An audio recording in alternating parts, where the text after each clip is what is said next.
dynamic duo is the authority on taking the overwhelm out of leading a healthy lifestyle. Champion you to build a foundation for health, happiness, and success. They are leading a revolution on physical, nutritional, and emotional empowerment, helping you find a balance between work, family, and self. They strive to maximize your personal success, overcome your challenges, transform your body, increase your energy, attain your goals, and focus on overall wellness so you can feel consistently better about yourself and can perform better in all aspects of your life. Let's take the overwhelm out and achieve balance through physical, nutritional, and emotional awareness. Introducing renowned health strategists, life trainers, global speakers, authors, coaches, entrepreneurs, motivators, the one, Craig and Jenny D. How's that for an intro? Can't be much better than that, can we? Right, we're going live to Pennsylvania this morning to Craig and Jenny. Hopefully it's warmer there than it is here. It's absolutely Good. Hey, morning guys, how are you? Doing fantastic. How about you? I'm very well, pal. Happy New Year, by the way, because I haven't spoken to you since New Year, have we? It's I true. know. Happy also. New Year. Yeah. Did you have a good one? Well, yes, I had to work it, didn't I? I was doing the show for New Year's Eve, and here we had over 71,000 listening in. So, but they wouldn't go at the end of the night. I'm thinking, off past one, I've had enough. And they wouldn't go. No one would go. So they kept messaging saying, keep it going. And we're going to See, you're just so much fun. Nobody wants to let go of you, David. Oh, it was mental. And I was ringing up different parties around Europe, you see, talking to people, asking what was going on at the parties and what have you. And people was shouting in the background, you know, Happy New Year and everything. It was crazy. And there was some great ones going on in Paris on a veranda somewhere. There was about 200 people on a veranda. I thought, oh, I hope that don't give way. Oh, wow. Yeah. I wish we had known. We would have had you call us for the party we had going on here. Oh, no, I heard you had a bit of a soiree there, didn't you?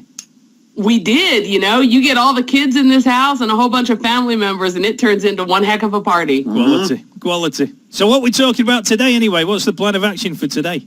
Oh, we are going to have a great time today. We're going to start talking this morning about some of this New Year's resolution stuff because, man, over the past week and a half, we're talking to people a lot about this. And so we want to just kind of dive into that a little bit and pick it apart and give you our perspective on that. And then you can probably hear in my voice that I'm a little bit under the weather. I've come down with a little bit of a cold, and so have so many people that we're talking to. And so we wanted to run through some of our healthy remedies that we're using here at home to try and keep. What's that? It's a good idea, that. I was just going to, because I've had that. I've had trouble with my throat for a couple of weeks now with the weather and what have you. So that's a great idea. Mm-hmm. Yeah, so we wanted to go through that because we're just hearing so many people saying they're coming down with a cold or feel like they have the flu and these sorts of things. So we've got a list of natural things that we do here at home that have really helped us to stay off of that cold medicine because, man, there is nothing worse than waking up in the morning with a cold medicine hangover. Mm-hmm. That's exactly right. Yeah, I know, it's horrible. There's nothing worse than when you go to talk and it's not your voice. That's the right? other. Yeah, I call this my sexy radio voice, David. What do you think? I know. I'll be getting 0898 numbers getting in touch with us in a minute saying, what's Jenny's number? Well, you know, it's funny. We were, we get up in the morning before we do this show with you, Dave, and we get our workout in. And today we actually decided that we were going to film one of our workouts for some partners that we have over in Norway. Wow. And they're probably going to get a good laugh when they get the video today because they're going to wonder who took my voice away. Good They're going to be like, that is not the woman that normally records our videos for us. We're not sure who she is. She's got an 18-stone voice. He's going, hello there, my name's Jenny Dumnick. And yeah, hi there. Nothing like, well, hi there, how's it going? I'll be back to normal for our next show using my home remedies. Very good. But, but going back to these New Year's resolutions, because I can't believe it was just 2 weeks ago that we were talking, and it was before New Year's, right? Yeah. But, here we are, and it's January 10th, and as crazy as it is, a majority of the people that actually decided they were going to pick some sort of New Year's resolution to stick to have actually probably already started to waver from that. Exactly. Everyone does, though, don't they? Everyone does. They'll think, oh, I'll stick to that, and then within in the drunken stupor of making the actual resolution, they've forgotten all about making it in the first place the day after. No, that's exactly right. I mean, they just completely forget about it. And, I know the gym memberships went up, and I will tell you that, whenever we used to go to the gym all the time. I mean, after, January, starting in February, all of a sudden it was they're like, whoa, they started just leaving, okay? And the parking lot was empty again. I mean, they try, but, it's, what we always say is, you should be resolute in everything that you do, instead of just having this resolution. Yeah. And if you are resolute in everything that you do, you don't have to worry about resolutions at all.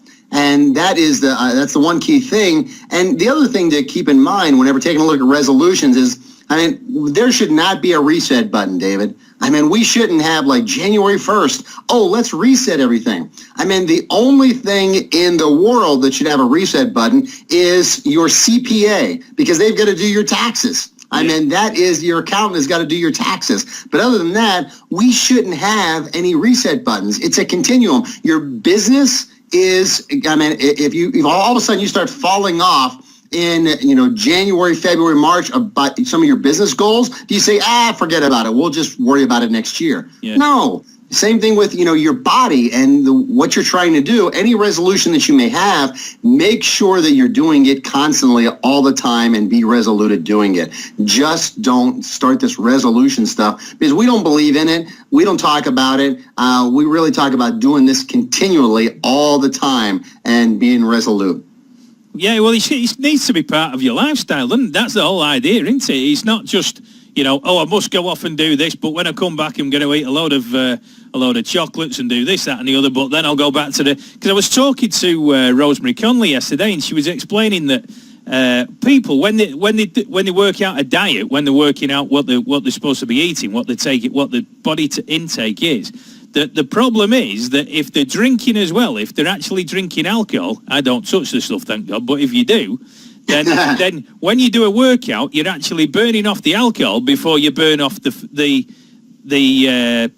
carbs that you've built up, through eating. So she said, what a lot of people don't understand is that, they'll go to the gym, and then they'll go out for an evening at the weekend on a Friday night with their friends and start downing a load of beer or wine, and then they're not getting anywhere, and they're not understanding why, and it's because that when they're burning the calories off in the gym, it's just burning off the alcohol that they're drinking, and not obviously the intake of what they're bringing on board with the food.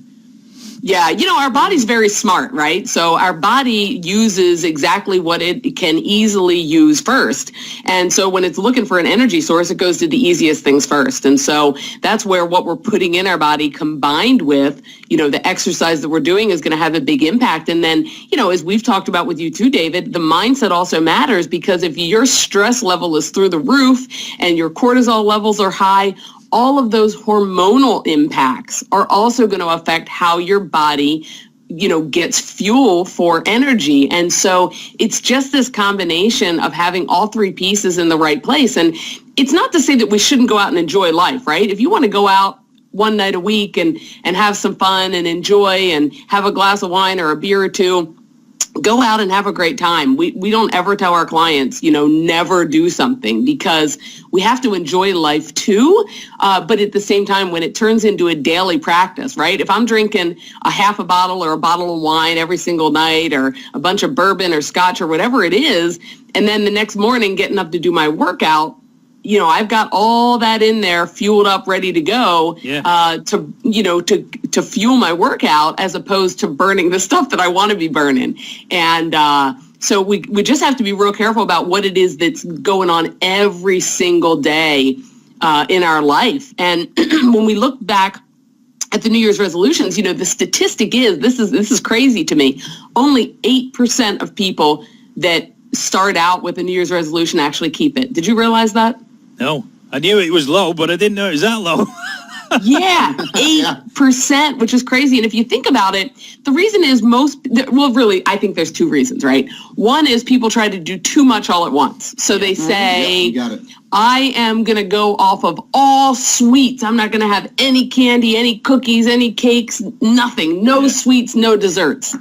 Okay, well, but how long realistically is that going to last, right? Because I don't know about you and your family, but January 6th was Craig's birthday, so happy birthday, honey. Thank you, darling. And then February 8th, we've got my dad's birthday. February 10th, we've got my daughter's birthday. So we've got this continual series of birthdays even that come up just in the first 2 months of the year. Right. And, you say you're going to not ever have it again, right? That's your resolution. And then all of a sudden it's somebody's birthday and you go, well, just today I'll have that one bite of cake or that one cookie. Yeah. Well, suddenly that tasted so good because you had sworn off of it completely that now there are, leftovers in the house, God forbid, leftover cake. And you're like, gosh, I can't let that go bad. I might have to finish that cake. Nobody likes to waste. Yeah, nobody wants to waste food, Yeah. And so suddenly now you've completely undone everything that you tried to do. So it could be too much too soon.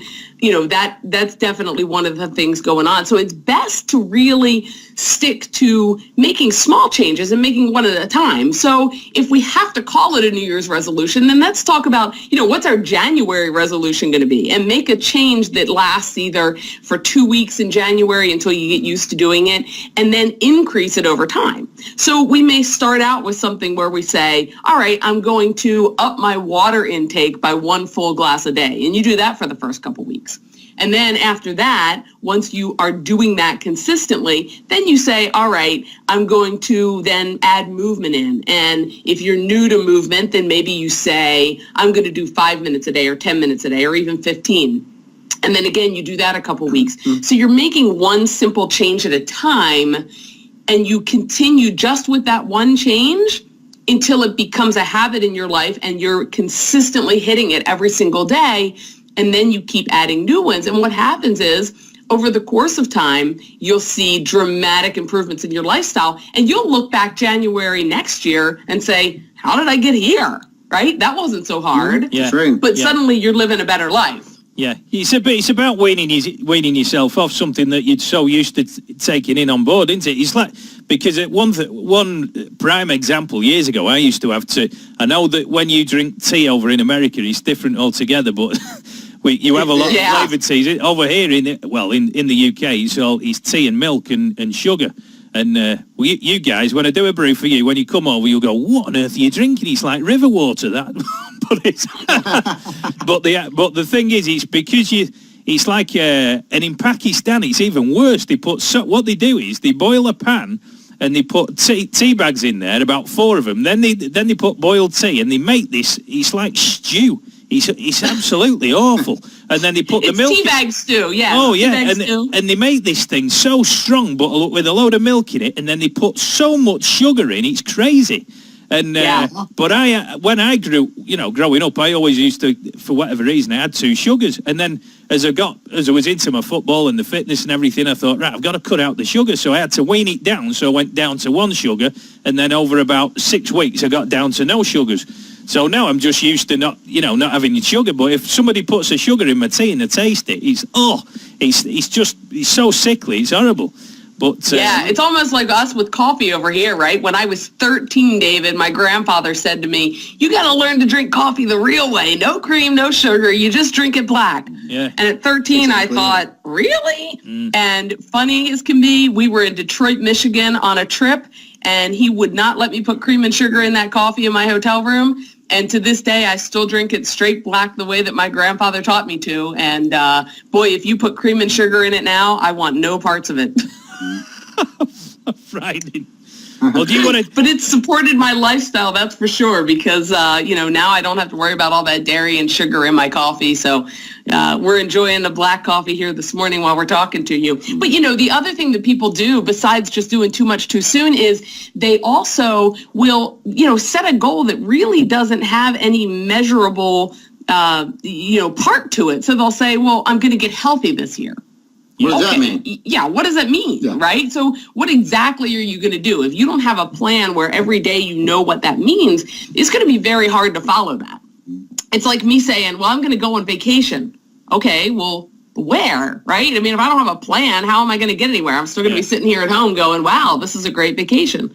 So, it's really about just making these small steps, making sure that it's measurable and doing one thing at a time so that you are respecting your body every single day. Exactly. From now talking to us, David, that's what we're all about, right? Is respecting your body. That's the biggest thing. And every day when we wake up, if we can do our best to make decisions that are respecting our body, that is going to go a really long way in getting us to the best lifestyle that we can get to. That's exactly it. And I'll tell you, whenever it comes to, habits, you mentioned that earlier, and, everybody has probably heard something in the rounds of, oh, well, it takes 22 days, it takes 30 days, it takes 45 days to make a habit. I mean, there's all these numbers out there. And I will tell you that, the most important thing is that everybody has got their own special number. There is no one number out there for anybody. And just because you say, oh, wait, I made it to 30 days, so I guess on 31, I'm not going to crave anything. Yeah. It doesn't work like that.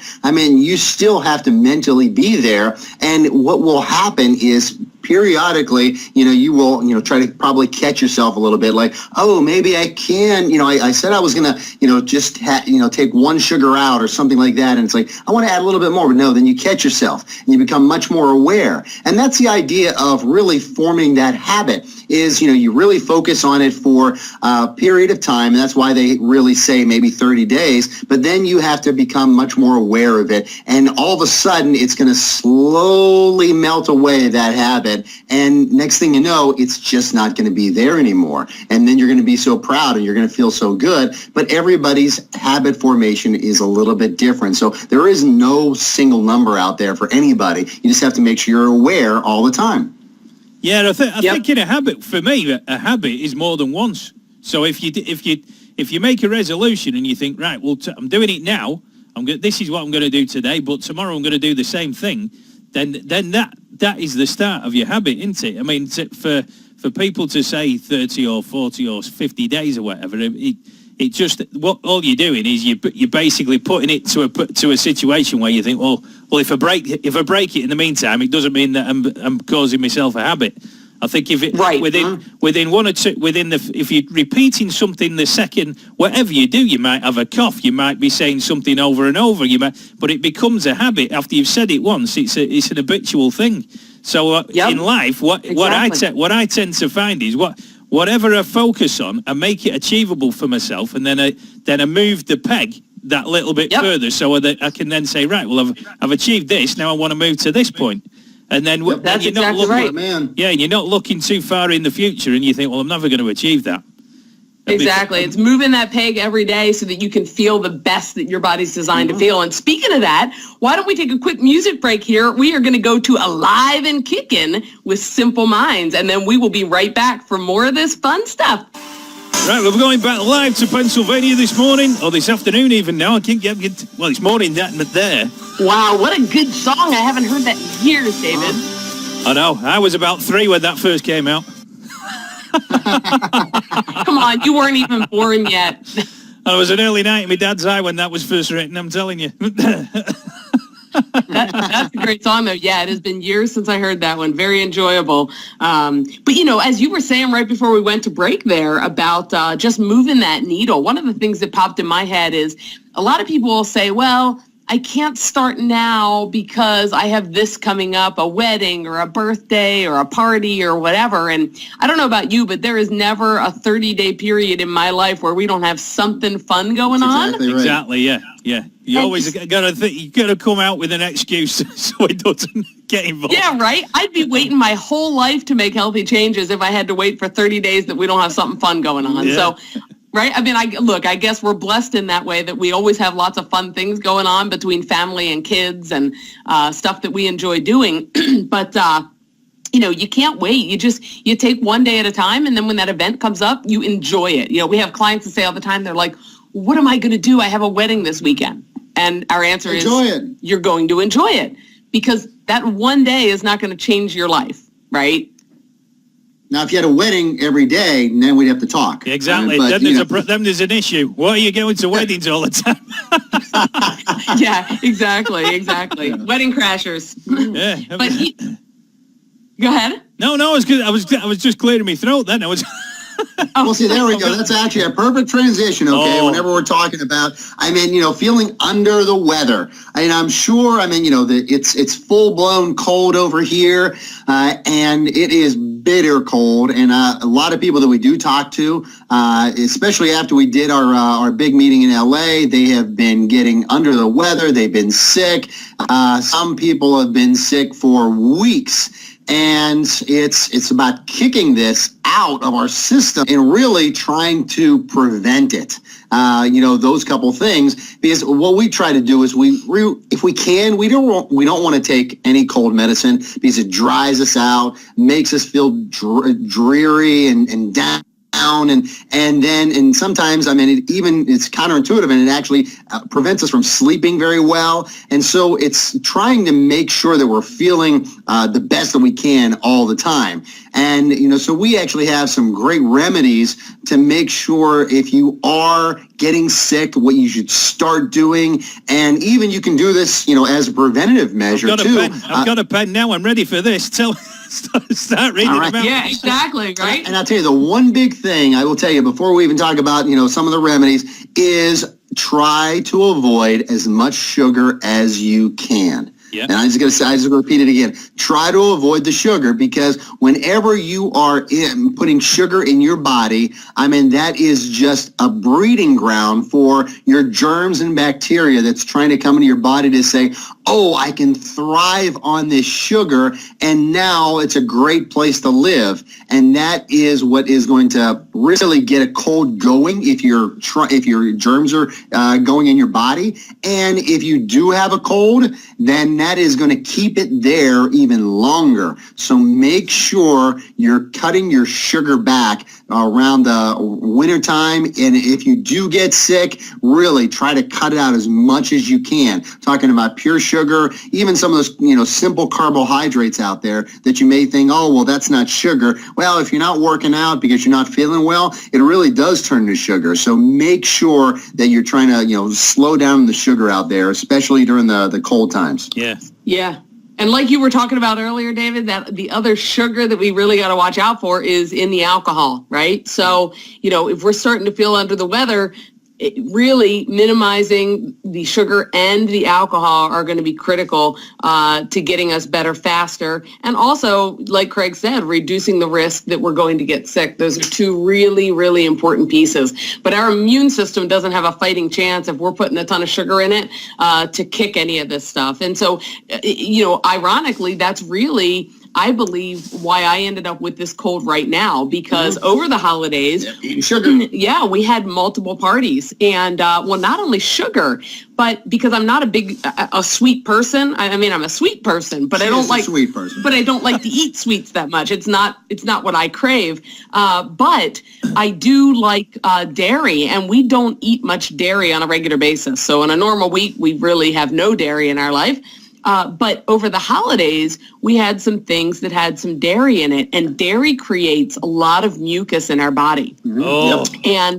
And so, that was, sure enough, we had this party New Year's Eve here at the house, and I consumed some dairy, and within 2 days, I was congested. I felt everything running down the back of my throat. I had a sore throat, and, now it's moved down into my chest with a cough. But when we change our eating patterns like that, if your body is used to just getting some lean proteins and a lot of fruits and vegetables, and then you add things like that back in, or if you just add that stuff on a regular basis, you're going to get sick more often. And so cleaning up our diet is critical to staying healthy. So, one of the biggest things that you can do is reduce that sugar, alcohol, and dairy as much as possible, and add a ton of fruits and vegetables. We've all heard the term antioxidants. We get those from fruits and vegetables. So some of our dark berries, the blueberries, the blackberries, the elderberries, all of those things are really, really good for us. They're packed full of antioxidants, and that will help to keep our body healthy. Also, your dark greens, right? So your broccolis and spinach and kale and dandelion greens, mustard greens, turnip greens, all those great greens are really good for us as well and packed full of those antioxidants. So increasing that sort of stuff and then reducing the sugar, the dairy is going to be, and alcohol are going to be critical for us. Yeah, as well. And don't go overboard on all the fruits. I mean, just because they're purple like blueberries or like blackberries, etc., that doesn't mean you can just start consuming all of it, because that'll also turn into, sugar if you actually consume way too much. So, everything is in moderation. I mean, we tend to go overboard at times, all of us, because of a celebration or something. But really keep in mind, just really that moderation is very important. Yeah. I had a funny that situation actually when you were just talking about fruits and putting the sugar back in your body. I'll never forget this situation where I joined this group of French guys going for a run in the forest here running alongside the beach one Sunday morning. 10k run in the sand. It's more like 130k when you're running on sand. It was horrendous. But anyway, but by the end of it, I'm the youngest guy there, and out of all these 6 blokes, none of them were out of breath. I was on the floor at the end of it. I was completely gone. But what I did was, to get there, I rode on my bike. I'd gone on my bike thinking, I'll be fine, I'll go on the bike. I won't go in the car, I'll meet them on the bike. And then when I'd finished, I was that dehydrated that I was absolutely out of my feet. And when I was coming back, I had to stop at this hedge, and I was eating all the fruit off the hedge to try and get some... to rehydrate myself again with the blackberries off from the hedge, which it worked, but it just shows you that you don't realise how much sugar is actually in these small fruits when you're eating just handfuls of the stuff, compared to when you're buying stuff from the supermarket and things like that. That it only takes small portion, doesn't it? You don't have to overdo it. Yeah.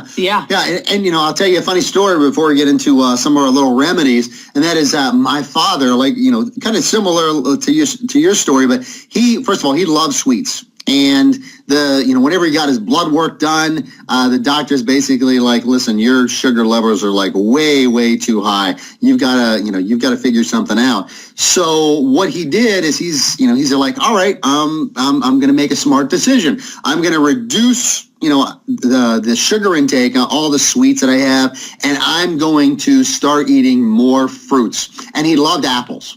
So what he actually did is he actually got a bushel of apples, not just a bag or anything else. He actually got a bushel. And he just, whenever he got hungry for a sweet, what he did is he's like, I'm going to eat an apple. And next thing you know, he was like, every time I saw him, he had an apple in his mouth. I mean, it was hilarious. And I was like, who is this guy? Johnny Appleseed or something? Like a roast pig. And so then he went for his blood work, and the doctor said, like, what did you do? Your sugar level went even higher. And he said, like, all I've been doing is eating apples. And he said like, well, do you realize, that's a different type of sugar that you're taking in, but he was just taking so much that his sugar levels went even higher. And, and he was scratching his head like, I can't believe it. I just can't get a break. Yeah. But it's just about understanding, this stuff. And that's where we're hoping that we can really help you understand, what's going on out there for our bodies. Yeah, and one more thing in regards to that, exactly what Craig was saying, is the juices. Everybody thinks, orange juice, apple juice, it's so good for me because it's juice. You got to be really careful with juice, because what they're, it's just concentrated apples, really. They've taken all the fiber out, and really all that's left is the sugar water out of the fruit. And so, you take an apple that may have 5 grams of sugar in it, put it into juice, and now you've got close to 30 grams of sugar in a small cup of juice.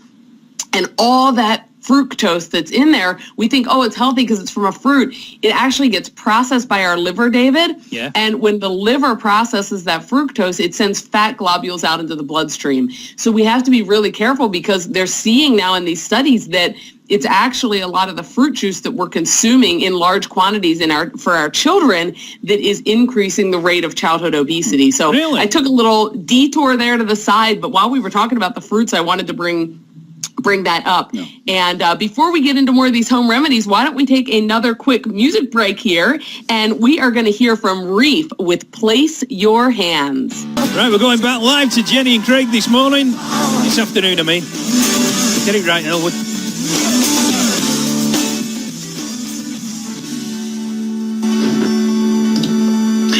Welcome back You're listening to Craig and Jenny D, okay, with Up Level Your Norm on Expat Radio.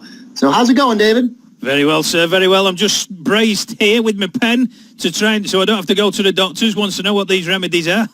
All right. There you go. All right. Well, here we go. All right. So one of the first things, okay, actually I did, okay, for Jenny this morning is I was boiling some ginger tea. Oh. And so one of the things you got to do is whenever you're going to the grocery store, pick up some ginger root.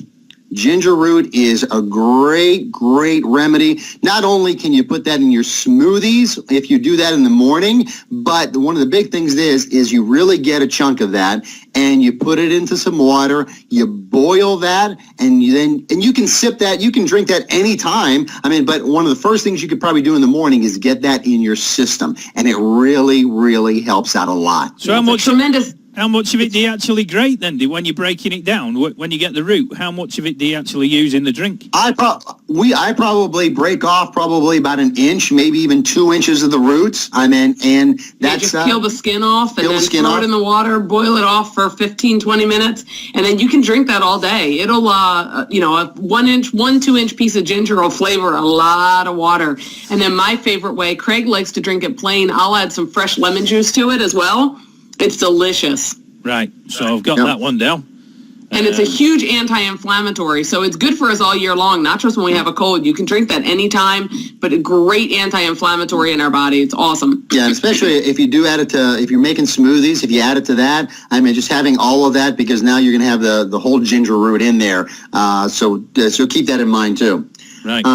The other thing that you can do is another hot remedy is going to be lemon water. So get a fresh lemon and get some, after you boil some water, and next thing you know is you squeeze that lemon in there, and that is going to really clear a lot of that mucus out of your throat, and you are going to feel much more refreshed. So just plain, simple, hot lemon water. I can imagine what I'm going to be like after having that. I'll be coughing like an old man on 50 cigarettes a day after having this. I can see it. Hey, and one more thing with this hot lemon water. This is actually a great tool for all my ladies out there listening. You wake up in the morning with some bags under your eyes. It happens to all of us. Drink some of this hot lemon water before you put anything else into your body in the morning, and then wait 15, 20 minutes before you have anything after it. And it really helps to flush out your liver as well and detox your body. And you'll notice over a period of a couple weeks of doing this, you start to see those bags under your eyes reduce and fade. So that is a great little beauty trick for all of the ladies out there and gentlemen. I was going to say, forget the women. I'm going to be trying that. Don't just pass that on to the girls. We'll be able to go with that. You certainly can try it, but I'm telling you what, it works wonders. I don't always do it. I'll be real honest. I bet Craig does it. It's hard for me to always get that lemon water in first thing in the morning. I always get 20 ounces of plain water in first thing in the morning before anything else. Right. But I don't always do the hot lemon water. But when I do, man, do I see a difference in my eyes. Right. We'll have to go with that then. I bet Craig does it, doesn't he? But don't you? Go on, admit it. He doesn't even have bags. You know, he just makes me sick, David. No, I'm kidding. He's horrible having a good-looking husband. Men that are blessed with such beautiful skin. Oh, God, don't. It's just, there's nothing worse than having a gorgeous partner, is there? It's just, I don't know, I don't mind looking at him, so I guess I'll keep him around. Exactly, yeah. What I'm going to do, what I've found for years and years is don't have a mirror in the house, just look at the other half and you think, how gorgeous is that? Because if you look at yourself, it just goes downhill after that. I like that philosophy a lot. Yeah, exactly. Don't buy mirrors. Right. So this next one, all you parents out there are going to want to listen into this, because this next one is for sore ears. And this has worked wonders with our youngest daughter, who used to get ear infections, 5, 6, 7 times every winter. So yeah, and the thing is, you don't, clearly, adults can do this too, but we normally don't get ear infections. But if you do, you can still do this. And, it's really simple. It is olive oil and it is garlic. And what you really need to do is, get some olive oil, and you just need to heat it up just a little bit. You don't want to get this at a boil, just a little bit. and then you put some fresh garlic in that olive oil, and it is going to then really bring that garlic and that olive oil together, and you get a dropper, and you can then put a few drops of this infused olive oil with fresh garlic in the ears. And then what you do is make sure you put some cotton in there so it doesn't drip out, so you can actually, whenever you're just standing or sitting or whenever you go to bed, you can put it in there. And that way it is going to help with those ear infections naturally. It is a great antibacterial, antiviral, and it works wonders for your ears.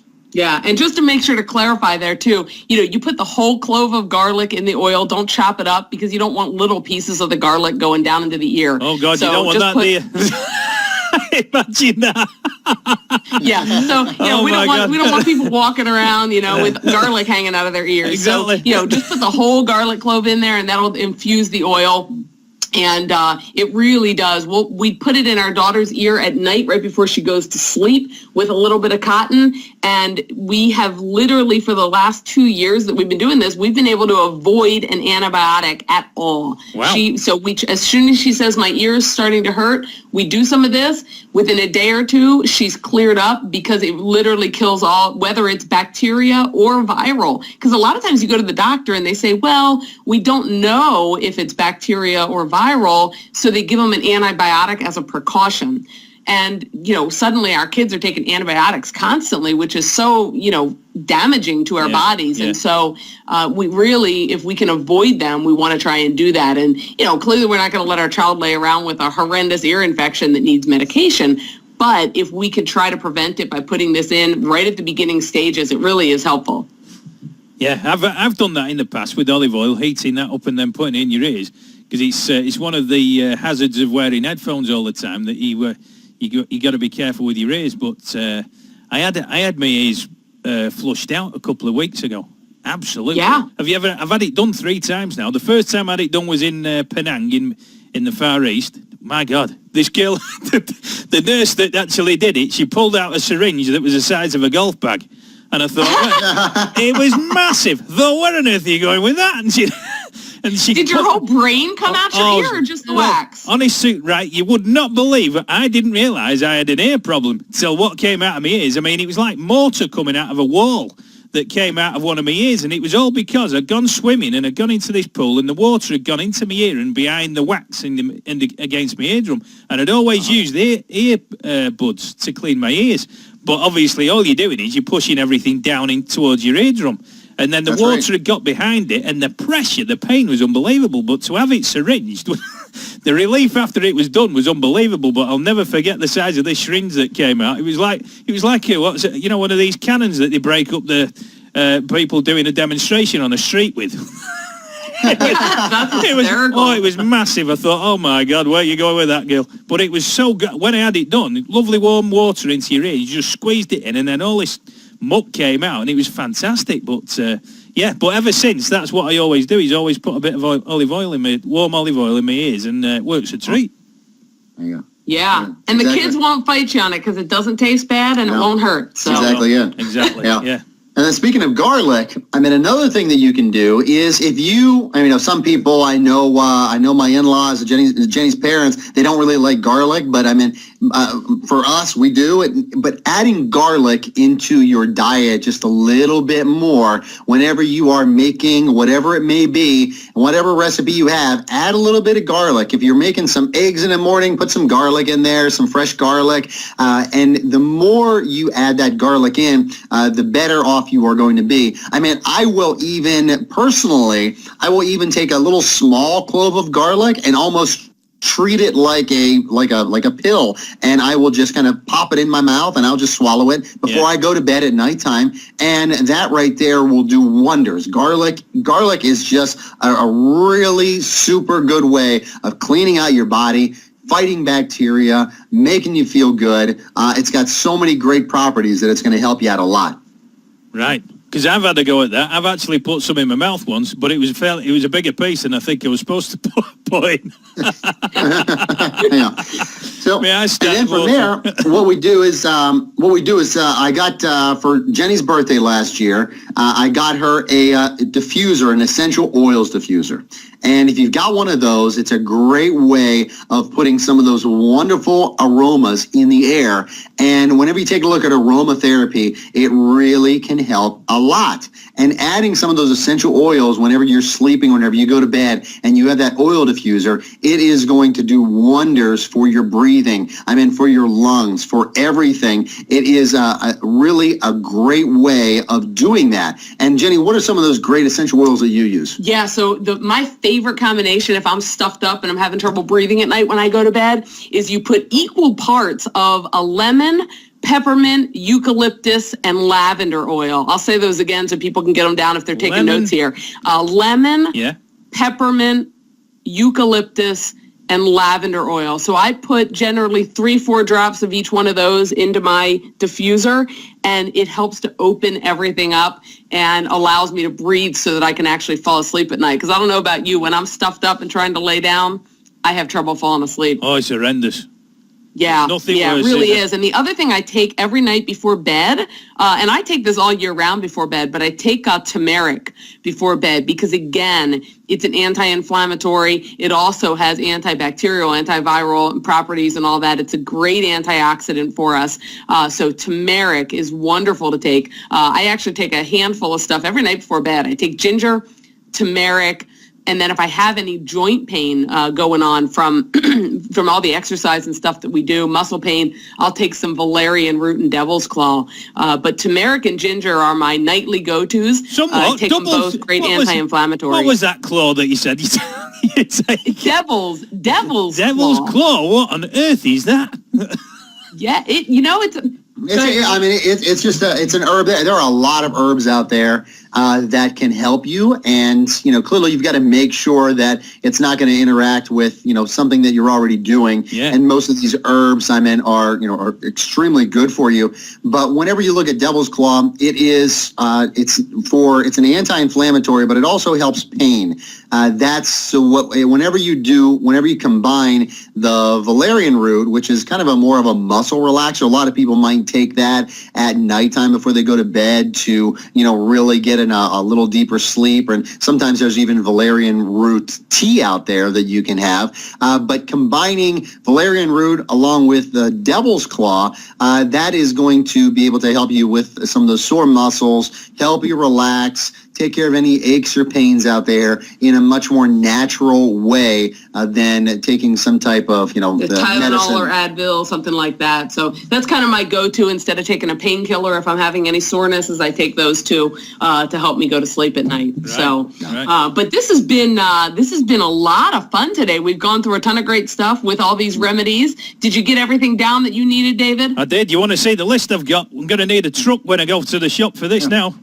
And don't forget one other simple thing that our mothers probably told us since we were young, and that is if you're getting a sore throat, gargle with salt water. It's as simple. Yep. It's like really that helps. It really does help. Gargling with salt water, and don't use the iodized salt. Really you got to use the sea salt. That's going to really help out. But just don't forget about that also. Yeah, I remember my grandmother forcing me to do that, and boy, did I hate it. But now I do it as an adult, and I force my kids to also. Bless them. Great stuff. So awesome. Well, today has been absolutely great. We are going to head now to Michael Jackson with "Wanna Be Starting Something," because all of us should be out there starting something every single day, taking better care of ourselves. We are so excited to be here with you guys every week. So make sure to tune in again in 2 weeks when we'll be right back here with you on Craig and Jenny D, Up Level Your Norm. And now we are off to "Wanna Be Starting Something." See ya. I look like a new man this week next Tuesday. Trust me. I'm going to look half as good as Craig. I'll be buying the whole shop out, I'm telling you. Massive thanks to Craig and Jenny this morning live in Pennsylvania.